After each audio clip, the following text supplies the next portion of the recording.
I've said this so many times. How badly would we have to rat fuck Earth? Yeah. Before it was worse than a place that's 200 below zero. Yeah. With no air. I'm with you. No water.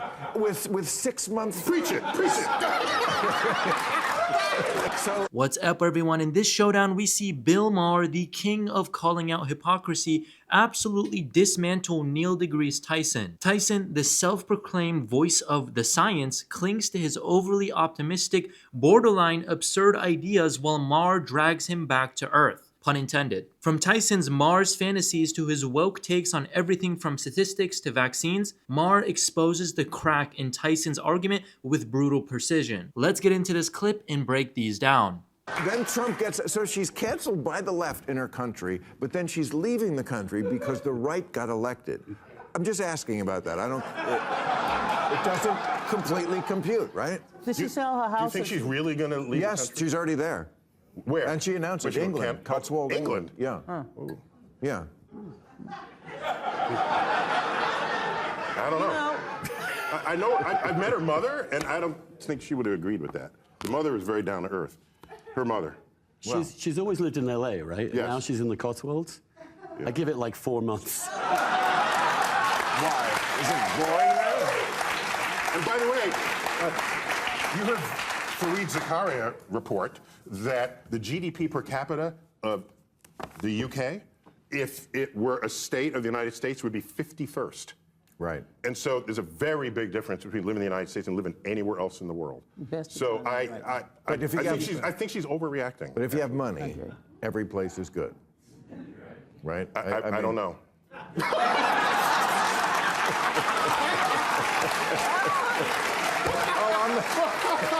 I'm not crying for you. Right. What's your speaking fee? Probably. Yeah. It's when their normal salary Maybe is. she'll come back home for the holidays. We don't know. No. I'm just saying. How soon could Elon Musk realistically send humans to Mars? Oh, another good question. I have strong views on that. My read of the history of space exploration is such that we do big, expensive things only when it's geopolitically expedient, such as we feel threatened by an enemy. And so for him to just say, let's go to Mars because it's the next thing to do, what does that venture capitalist meeting look like? So, Elon, what do you want to do? I want to go to Mars. How much will it cost? $1 trillion.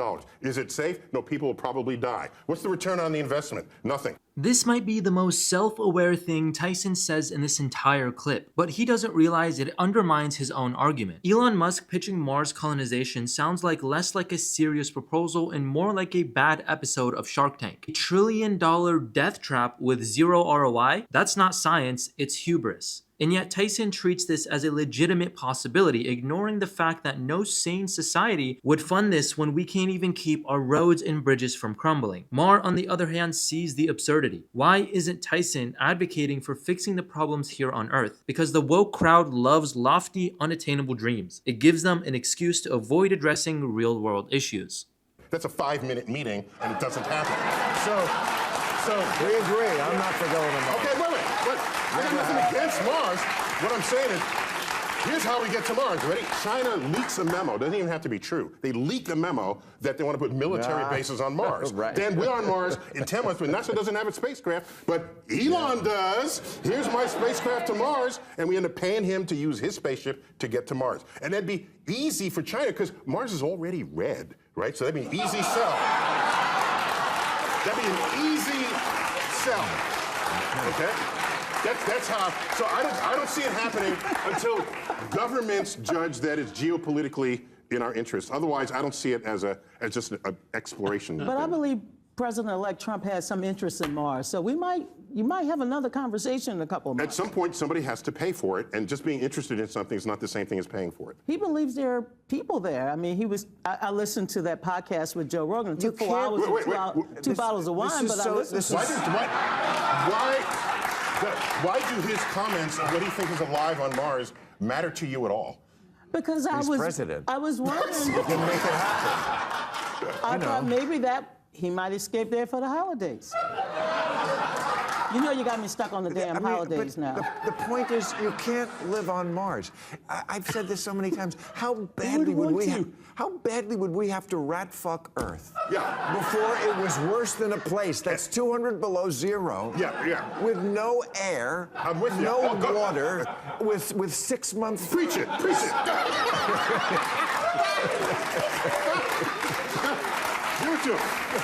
In addition, Elon wants to terraform Mars, and if you do that, you could then just walk off a spaceship and breathe the air. But if that's Earth Plan B, what did you do to Earth that now you got to go to Mars? If you messed up Earth, but you're good enough to turn Mars into Earth, then you can turn Earth back into Earth. Yes. This isn't just common sense, it's an indictment of the entire let's escape Mars mentality. If humanity has the resources and ingenuity to terraform Mars, then why not use that same energy to fix what we've already got? The Mars narrative is a shiny distraction, a way to avoid accountability for the damage we're doing here. And let's not forget, the same people pushing for Mars colonizations are the ones profiting off Earth's destruction. We definitely should fix Earth first, then we'll talk about Mars. Never have to go where Exactly.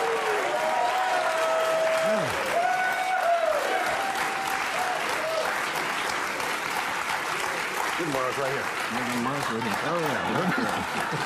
What do you think of the fact that the gays and the Jews stuck with the Democrats? Gays voted for Kamala 84%, and Jews 79%. It's interesting because there was so much talk about defection from those groups, and they came home. Those two groups came home to the Democrats. Well, we don't really know how gays voted. Well, they said 84%. No, that's how GLBTQIA plus people voted. So that includes a whole bunch, the vast majority, 40% of that are bisexual women, many of whom are in relationships with straight guys. So we don't know. I'm sure it was a big majority. I'm not sure including a big bunch of young women in that will distort it somewhat. I wish we could have polling of gay men and lesbians. Why can't we? Why are we now forced into this bleh of all these other numbers? If we don't have polling of them, how do you present those statistics of who bisexual women sleep with? Because how do you even know that if you're saying we don't have polls of Well, I them? said they were bisexual, many of whom are in straight relationships, because you actually had polling of Oh, you the did have LGBT. polling. Okay, Yes, we you have. said there wasn't polling. I'm just trying to understand. Well, there was, I as a have a subsection simple of that. answer. Yes. There's a lot of polling in We'll the gay take community. it. We'll take it. Come. It's a gift. It's a gift. Come on. All right. We have a party to get to.